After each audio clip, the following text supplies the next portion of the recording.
Hola, les saluda Mercurial Dark 10, solo vengo a molestar de nuevo con un video más de misterio, y que he vuelto de un largo rato de flojera XD, no mentira, los profesores de mi escuela son unos demonios, se ponen a exigir tareas y más tareas, se deberían de joder ellos mismos, para entregar su forma de evaluación, se deberían de maltratar y matar ya que no dejan de joder ni un mínimo segundo. Bueno, ahora que lo saben, hoy hablaré acerca de los grandes misterios que nos aguarda el mundo. Se sabe que en el mundo yace un gran misterio que resolver. A lo largo de los años, increíbles acontecimientos han ocurrido de forma inexplicable, o al menos en ese tiempo incomprensible. El día de hoy veremos algunas historias que te sorprenderán. El robo del cerebro de Albert Einstein. Cuando Albert Einstein murió el 16 de abril de 1955, el Dr. Thomas Harvey fue encargado a ocuparse del cadáver que iba a ser incinerado. Sacó algunos órganos del científico para su estudio y descifrar las causas de la muerte, entre ellos, su cerebro.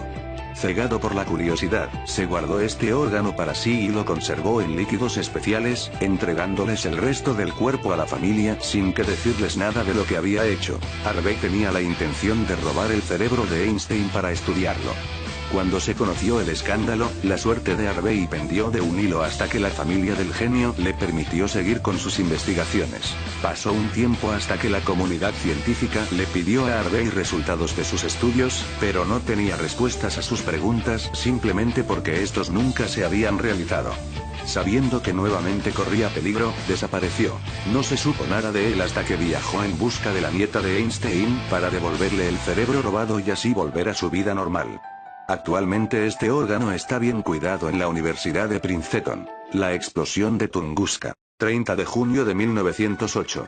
Una gran bola de fuego surcó en el amanecer los cielos de Siberia, causando momentos después una terrible explosión sobre el valle rocoso del río Tunguska, estimada en una potencia igual al de una bomba nuclear de 15 megatones. El epicentro se produjo a 62 grados de latitud norte y 101 grados de longitud este, en el área del río Tunguska a 90 kilómetros al norte de la localidad de Vanavara, hoy Rusia. Es en sí un área deshabitada, de frondosa vegetación. En fracciones de segundo, la zona de 2000 kilómetros cuadrados quedó hecha añicos. La onda expansiva se sintió hasta en un radio de 1000 kilómetros, hasta el tren transiberiano tuvo que parar su marcha. Carbonizó los árboles y los animales perecieron de inmediato, produciendo una gran columna de gases y humo que llegaron hasta los 20.000 metros de altura. Misteriosamente no se encontró hoyo alguno en el valle. Horas más tarde una extraña luminiscencia se levantó en los cielos, siendo vista por todo el hemisferio norte del planeta durante varias noches. De forma increíble, y ante la grandiosidad del suceso, en Rusia no le tomaron mayor importancia. No fue sino hasta años después cuando se realizaron las investigaciones del caso, pero el desinterés duró varias décadas. Mientras más se investigaba, más dudas quedaban sobre el origen de la explosión. Desde un cometa, pasando por pruebas de bombas atómicas y hasta naves espaciales, lo único cierto es que hasta hoy no hay una explicación totalmente certera sobre qué pasó aquella mañana de 1908, hace casi 100 años. El gol que salvó una vida. El 30 de junio de 1998, Argentina e Inglaterra protagonizaban uno de los partidos más reñidos de la Copa Mundial de Fútbol que se disputaba en Francia. Casi 2000 kilómetros al este, específicamente en la ciudad de Stolwiec en Polonia, el fiscal Narek Kopaczen veía en el sillón de su casa el juego, tal como otros cientos de millones de personas en el mundo entero. Inglaterra estaba ganando hasta el minuto 90 de juego, cuando el árbitro dispuso un tiro libre para Argentina. De forma dramática, el centrocampista Javier Zanetti marcó un espectacular gol que prolongó el partido a tiempo extra. El fiscal Kopaczen no quería perderse la prórroga y decidió quedarse un rato más en su casa antes de sacar a pasear a su perro, y llevar su auto a la estación de policía para resguardarlo de los enemigos que tenía, en una rutina que practicaba todos los días a las 10 de la noche. En Francia, argentinos e ingleses reiniciaron el partido en tiempo suplementario. Instantes después, auto del fiscal explotó en la calle. Kopaczen salió de su casa a averiguar qué había pasado. Cuando vio su coche en llamas no podía creerlo. Por quedarse a ver el fútbol salvó la vida. El fiscal perseguía a una banda que se dedicaba al chantaje y la extorsión, siendo sujeto de constantes amenazas. Días antes del atentado el techo de su vehículo fue destrozado, obligándolo a recurrir a la policía para cuidarlo. Era evidente que los plagiarios le habían hecho un seguimiento de sus costumbres, como la de salir de casa todos los días a las 10 de la noche. La bomba activada por reloj estalló justo a esa hora. 6 años después, cuando el caso pasó a ser parte del pasado, Kopachin le envió a Zanetti una carta de agradecimiento por el gol que había convertido.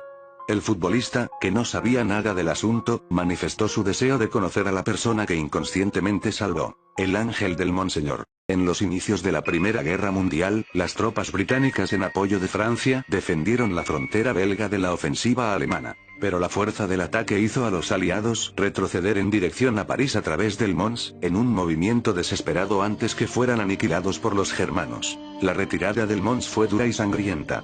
Entre los combatientes estaba el regimiento de Coldstream, cuyos hombres serían partícipes de uno de los episodios más misteriosos de la historia militar en el mes de agosto de 1914. Con la mochila en las espaldas y arma en mano, los soldados tuvieron que retroceder rápidamente a sabiendas que eran los últimos en partir teniendo a los alemanes tras ellos. De repente y obligados por las circunstancias, entraron en un tupido bosque justo cuando la neblina cayó ante ellos. Habían sido víctimas de una trampa que podría ser mortal. Cuando se hizo de noche habían perdido contacto con el resto de su ejército. El comandante ordenó detener la marcha y esperar hasta el día siguiente, aunque se enviaron a 2 patrullas a buscar una salida, pero sin éxito. El regimiento de Coldstream necesitaba de un milagro para que los alemanes no los encontraran, si no serían presa fácil de sus armas. Es aquí cuando surge la leyenda. Los soldados McAllister y Brown conversaban quejándose de la mala suerte que tenían y de lo que les esperaban. De pronto, detrás de los hombros de Brown, McAllister vio un gran resplandor en el cielo. Ambos observan la luz, que empezaba a tomar forma humana. Una figura alta y delgada de largos cabellos, con una cinta dorada en la frente y una túnica blanca le cubría el cuerpo. Calzaba sandalias, y lo más notorio, llevaba 2 alas. Era un ángel. McAllister mandó a Brown llamar al comandante. Este camina sin poder sacar la vista del resplandor. Luego el ángel levantó su brazo y apuntó al regimiento haciéndole señas para que lo sigan. Al llegar Brown le contó sobre la aparición al comandante, y aunque este no le creyó decidió acompañarlo junto con otros oficiales hacia donde estaba McAllister. El comandante miró la imagen totalmente absorto, mientras ésta le hacía la misma seña para que sus tropas lo acompañen. El oficial le ordenó al ángel que se identifique, pensando que podía ser una trampa. Este no respondió, siguiendo con la seña de seguirlo. Sin nada que perder, el comandante ordenó al regimiento levantarse y seguir la luz. Era el mismo camino que la patrulla había recorrido sin encontrar nada. Sin embargo, decidieron seguir la marcha con el aliento del mismo ángel, hasta que encontraron la salida.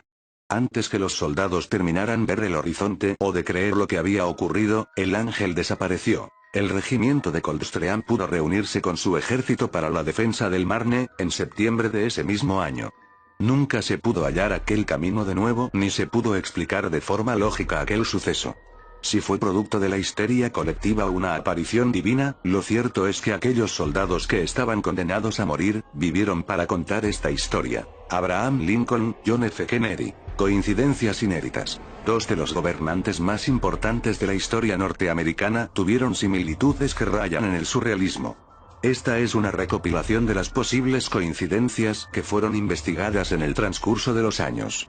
Aunque cabe destacar que algunos de estos datos no son del todo exactos. Abraham Lincoln fue elegido en el Congreso en 1846. John F. Kennedy fue elegido en el Congreso en 1946. Abraham Lincoln fue elegido presidente en 1860. John Kennedy fue elegido presidente en 1960. Ambos eran fuertes impulsadores de los derechos humanos. La secretaria de Lincoln se apellidaba Kennedy. La secretaria de Kennedy se apellidaba Lincoln. Sus respectivas esposas perdieron hijos en sus períodos presidenciales. Una semana antes de ser asesinado, Lincoln estuvo en Monroe, Maryland. Una semana antes de ser asesinado, Kennedy estuvo con Marilyn Monroe. Ambos presidentes fueron asesinados un día viernes. Ambos presidentes fueron asesinados con tiros en la cabeza. Ambos presidentes fueron asesinados por sureños. John Wilkes Booth, asesino de Lincoln, nació en 1839. Lee Harvey Oswald, asesino de Kennedy, nació en 1939.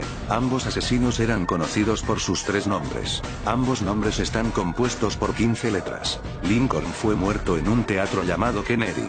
Kennedy fue muerto en un auto llamado Lincoln. John Wilkes Booth corrió desde el teatro y fue capturado en un almacén. Lee Harvey Oswald corrió desde un almacén y fue capturado en un teatro. John Wilkes Booth y Lee Harvey Oswald fueron asesinados antes de ser enjuiciados e indicar quiénes eran los autores intelectuales de los atentados. Ambos presidentes fueron sucedidos por presidentes sureños. Los nombres de los dos sucesores tenían como apellido Johnson. Andrew Johnson, sucesor de Lincoln, nació en 1808. Lyndon Johnson, sucesor de Kennedy, nació en 1908. Sin duda un tema interesante. ¿Ustedes creen que solo hayan sido coincidencias? ¿Ustedes qué opinan? Se los dejo a su criterio. Con esto concluimos este segundo capítulo, y puede que saque algún tema de este para el siguiente capítulo. Se despide su amigo y colega Mercurial Dark 10.